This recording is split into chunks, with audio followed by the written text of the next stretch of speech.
Finally, may zero waste kainan na rin sa Bulacan. Dito yan sa Kain Lokal sa may Bustos, Bulacan. Welcome to Kain Lokal! Karamihan sa mga food park or restaurants, plastic ang ginagamit. Para mas mabilis ligpitin kasi after nga naman kumain, diretso tapo na lang. Ibahin ninyo ang Kain Lokal.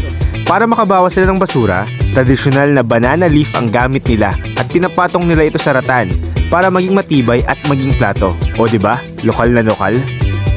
Bukod pa dyan, meron silang disposable na kutsara at tinidor na gawa sa kahoy at hindi sa usual na plastic. Nagre-recycle din sila ng mga delata para maging tissue holder. Meron din silang libreng brewed coffee na ilalagay mo sa cute na bao cups nila para reusable. Bring your own plate nga rin pala kapag magpapa-exercise ka. At alam nyo ba, nagsisegregate din sila ng mga kalat nila dito.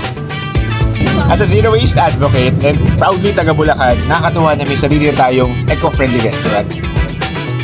Hindi ako food vlogger pero masarap at murang mga pagkain nila dito. Iba't ibang local breakfast staples ang menu nila. Masarap na nga ang pagkain, maganda pa ang adhikain. So ano to? Adhikain. Okay na to. Mapapasabi ka na lang talaga ng support local.